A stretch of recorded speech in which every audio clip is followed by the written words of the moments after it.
Hey, in this episode of L2R World, the podcast, it's panel number 16, and my panelists include Jim Pruner, now in his 5th year as a writer, contributor to Web Bike World and Best Beginner Motorcycles. You know, if we keep doing this, you'll be in your 6th year. Or 10th. No, I don't think that's going to happen. Not that long. Kat Richards, top sales rep for 2 years running here at Calgary Harley-Davidson. 2 years, eh? Wow, you're doing something Working right, on Kat. third. And Eric Sum, general manager of Calgary Harley-Davidson. That's 2 years as well.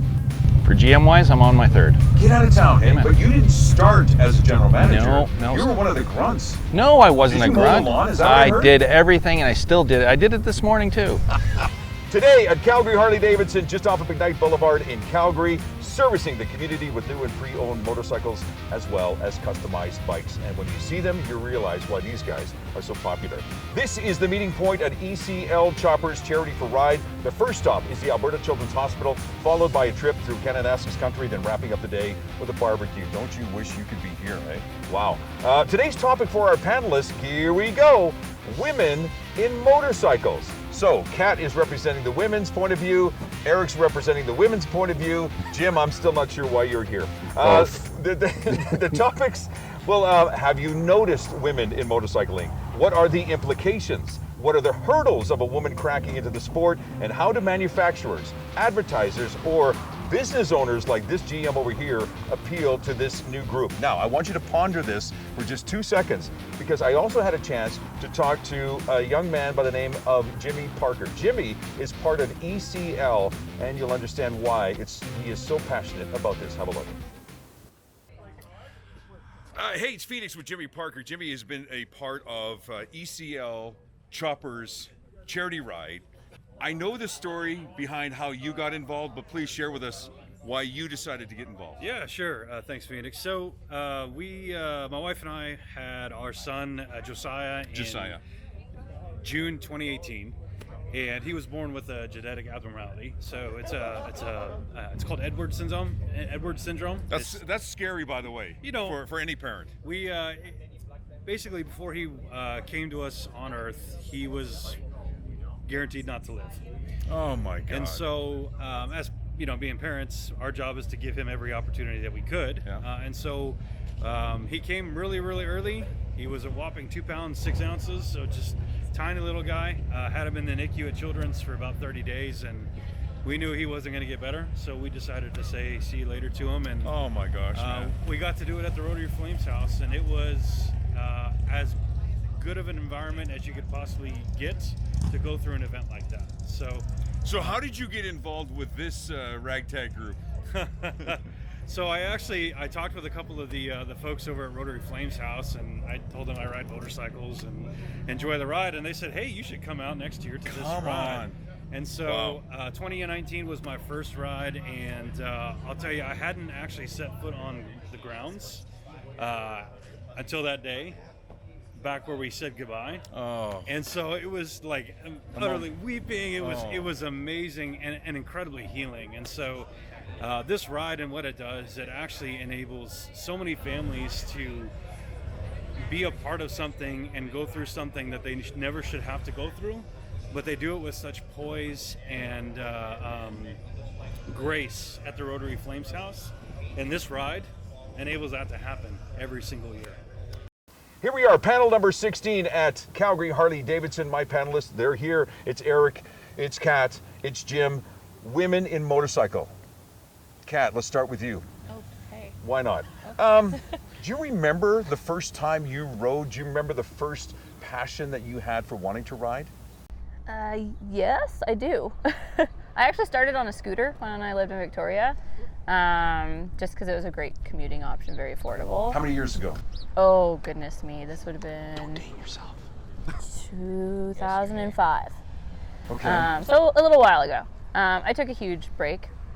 And then I actually saw, 2014, I saw an advertisement for Babes Ride Out, which is a women's only camp out in Joshua Tree Desert down in California. Yeah. And it just clicked. I just went, I see myself in this picture. I feel like that's the missing link. That's what I want to do. What was the click? What was that you just saw the independence? What did you see? Yeah, it was just empowering to see really rad looking women that, clearly like-minded, the energy, the positivity. And the campout just looked like a riot anyways. So that was the same. I booked my course, I booked my test. At that time you could do it within 2 weeks, and bought an old rickety bike, and yeah. And here we are in 2022, and you're riding a what? I've got a Dyna Street Bob. I've got a 77 Ironhead. The rickety bike. That's Yes. the new rickety bike. But yeah, I'll ride anything I can get my hands on for sure. Jim, your wife rides. She doesn't ride as passionate as you do, but she still rides. Yeah. She got involved because of you? Yeah, I taught her how to ride a dirt bike, I think about 10 years ago, something like that. Had the whole family involved with it, and it was my plan to have us all one day riding down the road together. Didn't happen, but that's okay. There's nothing wrong with differing interests within a family, and she still has the knowledge, so do my kids. They all know how to do it.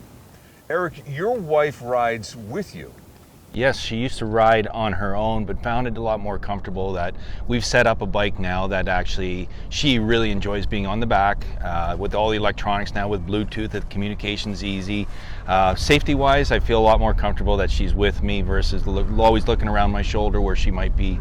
And that's fine. She's had her share of riding, and she's comfortable to hang out with. Did you ever ride with her? Yeah. Did you feel uncomfortable riding with her? Absolutely. Okay, well this is good. This is good. So why did you feel uncomfortable? Because you didn't trust her skills? Not so much. I don't trust the people. I mean, as I've been riding since, well, I'm going to date myself here. We're coming up to 50 years of riding. So I started riding when I was 6 years old. I've been in the racing career. I've been around motorcycles my entire life, and I guess I'm a little bit of a control freak when it comes to safety and the ride itself. And actually seeing women that are really good at it, I give them huge credibility for doing it. There's ladies out there that really just, it clicks. Like Kat herself, she's got it. Yeah. And then there's other ones that are just still timid around the actual surroundings. In today's day and age, with the surroundings that are with the cars, the cell phones, et cetera, it just, some of them don't get it. So, and it's all right. You can be a passenger just as well and enjoy the ride. I want you to think about that just for a second. We'll get back to you in a second, Kat. I had a chance to talk to a young lady by the name of Crystal. She's a 10-year veteran. And the reason she got involved is pretty much your typical reason why she got involved. Have a look. From what I understand, 10 years ago, you decided that this was going to be a lifestyle that you want to be a part of. Kinda, yeah. Like, there's a backstory behind it. What was his name? Well, we won't talk about his name, but There was a boyfriend involved, there was wasn't a there? boyfriend, yeah. Okay. So Isn't that sometimes usually how it starts? Someone that you know gets you involved? Well, yeah, it's kind of funny though, but like everyone in my family, so my aunt and uncle, Shar and Tom, who you'll probably chat with later, they've been riding for God knows how long. My dad was riding before I was born. My mom and her husband ride. So that everyone in my life was riding bikes except for me, and we were coming back from Missoula. We went to a concert down there, and we were towing our little trailer, and you know, with the windows down, it was super hot in the summer, and like all these bikes are just blowing past us, and you know, like, you were geeked out, weren't you? Well, the boyfriend at the time was like, "Well, would you ever ride a bike?" And I was like, thinking about it. I'm like, "Yeah, no, I'd ride a bike." Yeah. And he's like, "Well, like, okay, so I'll get my bike license." I was like, "Oh, honey, I don't ride, bitch. I'm getting my own bike." And so You're yeah, awesome. Oh, Crystal. that summer, like we wrapped up that summer, and then we took lessons here in Calgary with two cool motorcycle riding school. And Yes, like, Trevor and the group, yeah. Love Trevor and Love the guys. them. They were phenomenal. So, you know, we did our training and stuff like that. And then that October, which was, it was Thanksgiving, and I wrote my freaking test and I passed it. What is it about this that you just love? First of all, what do you love about riding so much? Besides the independence, besides the freedom, which everyone talks about. Yeah. Or is that like, is that it? No, like it's, you know, I love the community that like the bikes belong to. It doesn't really matter like you're on like a street racer or a cafe racer or like a cruiser. Yeah. You know, like we're all a community, and like there's nothing better than being on the road and like giving the I'm two-finger so with wave. you. I'm so with you. It's panel number 16 here at Calgary Harley-Davidson for L2R World. Kat, I asked you a few moments ago about why some women get the sport of riding and some don't. Is it because of the uncomfortable feel? Is it because of a stigma? What do you think? Probably no different than, you know, males not getting it either. Okay. I don't like to, you know, really isolate, but you know, women generally, and I don't love generalizing, but we're a little bit more cautious. We are a little bit more safety oriented. We don't base our decisions off feeding that adrenaline rush. So sometimes women do have a few more conscious things that they're thinking about when they're on the road. It doesn't help that most motorcycles aren't designed for women. We are built differently as well. So, also resources, which have changed over the years, but resources getting into it, education, support. There's a lot of things that when women jump into motorcycles, especially 10, 15, 20 years ago, they were taking a plunge. There was no hand holding. There were no, assistance, accessories, nothing. It was really like, I think that's cool. I'm going to just freaking do it. Whereas nowadays there's so many resources and support that I think it would be easier, but some people just don't, and I appreciate that. Like sitting on the back, taking videos, eating your snacks, like that sounds lovely. Yeah, like that doesn't sound bad at all. Would your wife have changed her mind if she had the motorcycles of today that were maybe a little lower riding, maybe a little thinner, maybe a little bit more lighter? Would that change your wife's opinion about getting out and riding more often? The visual, like everything, has to be appealing. So when you're buying something or investing into a sport, the first thing that attracts somebody's passion to get into it is it's got to be an extension of you.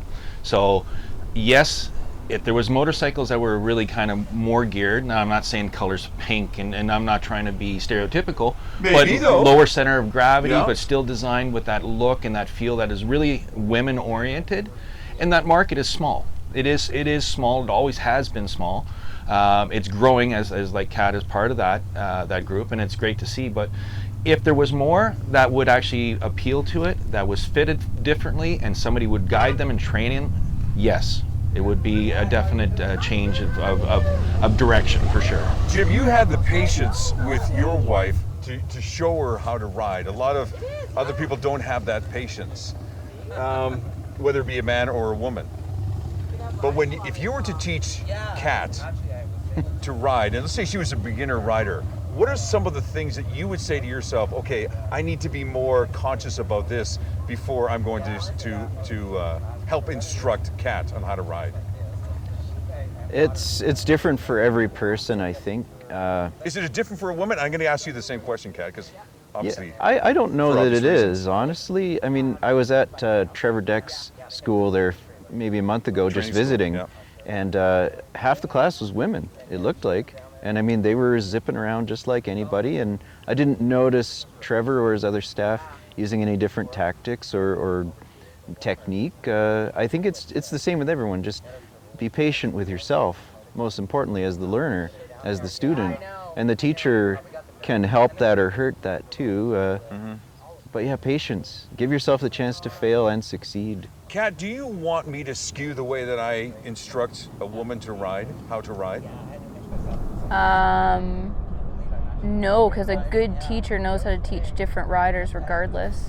Regardless if you're if they're a good male or teacher, female, tall, short, whatever. It's not physicality. Everyone learns and adopts differently. Like some people, like I've never been on a motorcycle, but I've driven manual, like when I started. So yeah, I've done the scooter thing, but that's very different. There's a lot of moving pieces, different weights.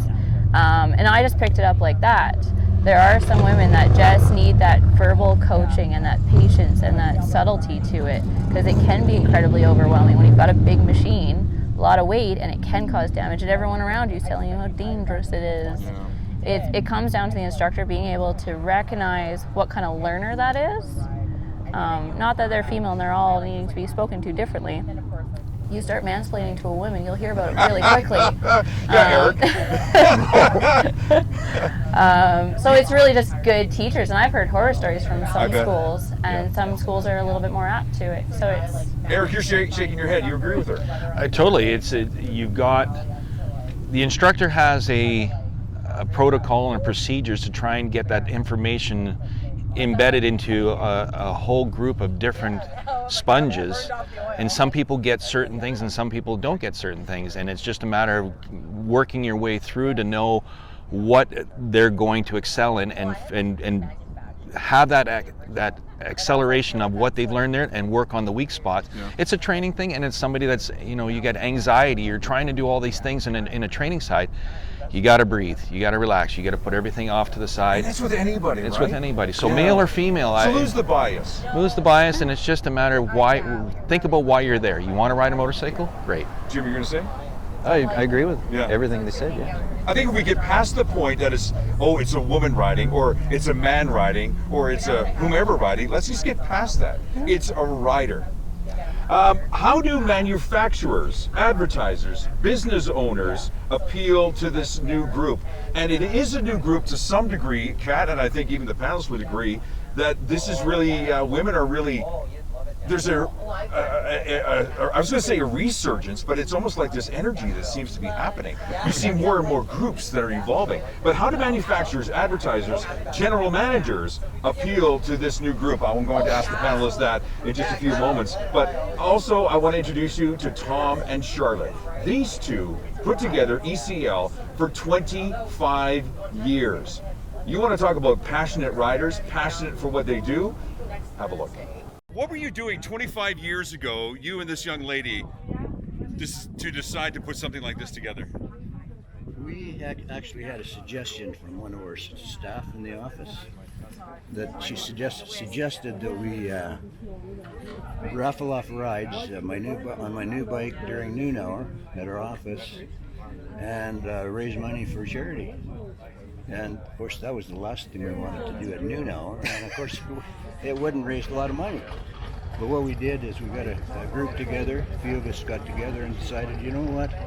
My partner and I had never even thought of charity for 15 years. It didn't even come into our mind.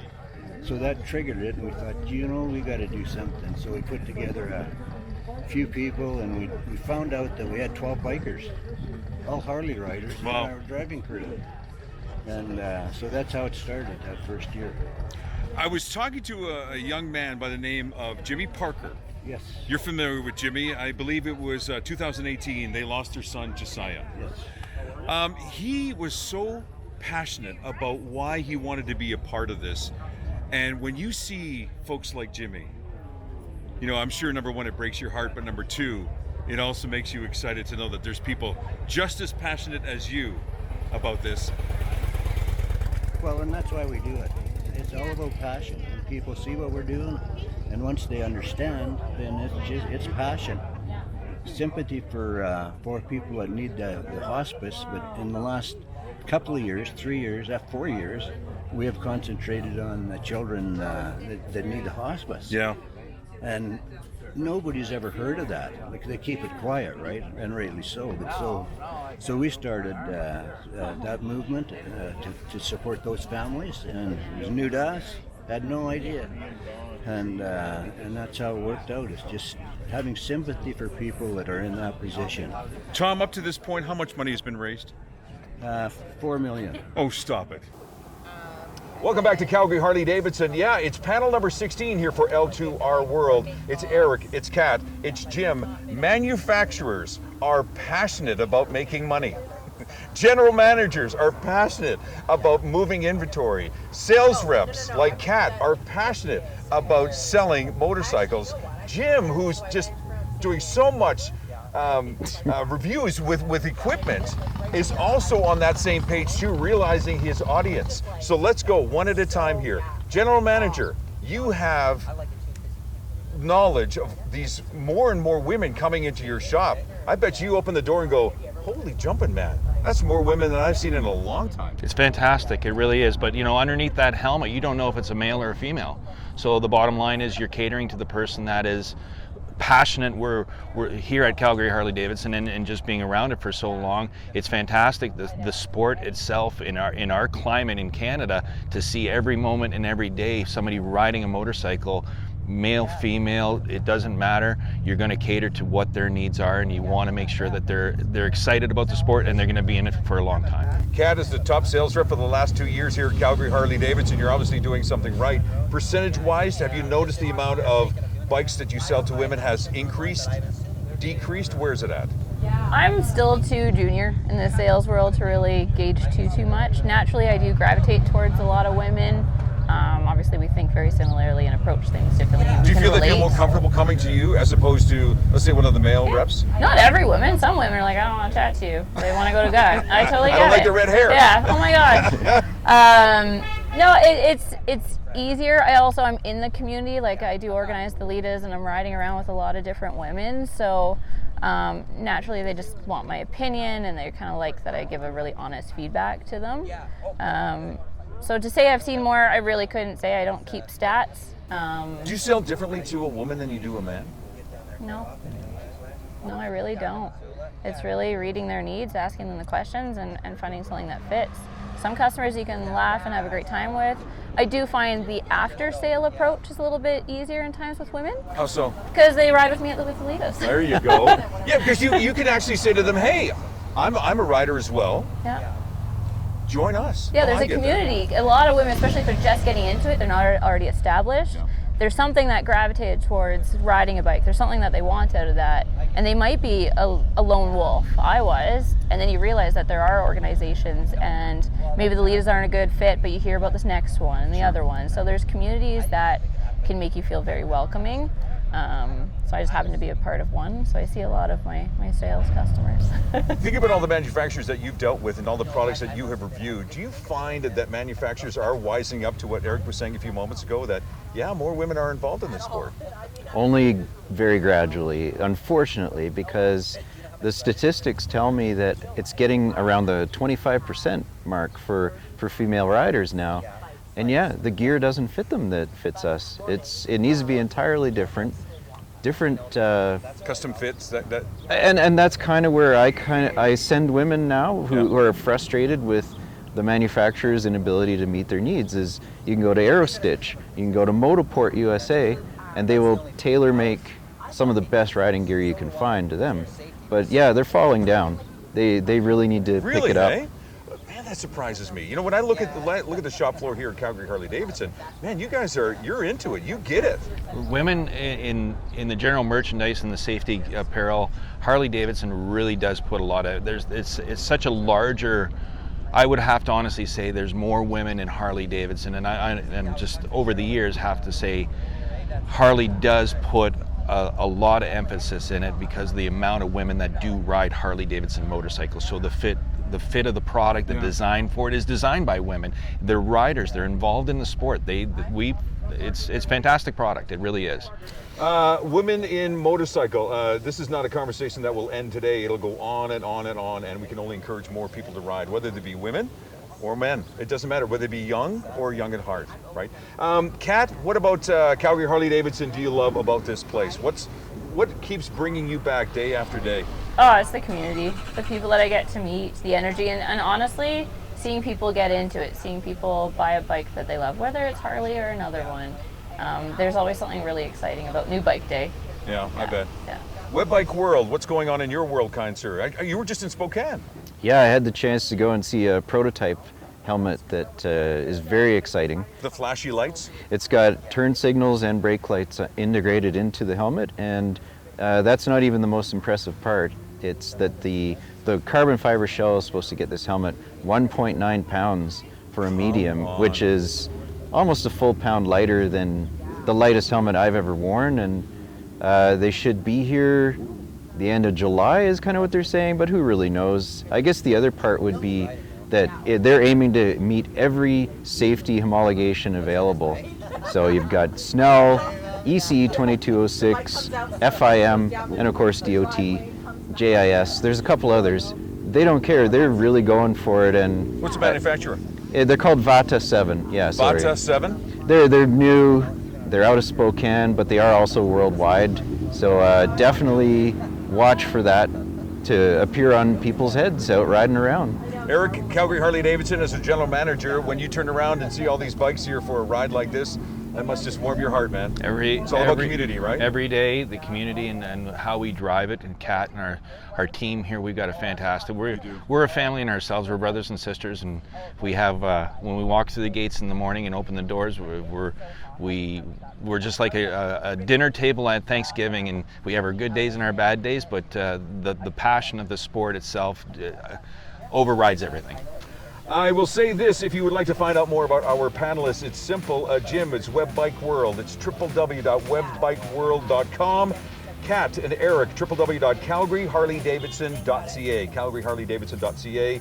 And again, my thanks to Jimmy, Tom, and also Crystal, and also Charlotte. If you want to find out more about ECL Choppers for Charity, just go to their Facebook page and you can find out more. ECL Choppers for Charity, Women in Motorcycle. Like I said, it's a conversation that has not ended. It will be going on for quite some time. Thank you to my panelists. And it's Phoenix here for L2R World, the podcast. This panel number 16. Watch out for number 17 coming up.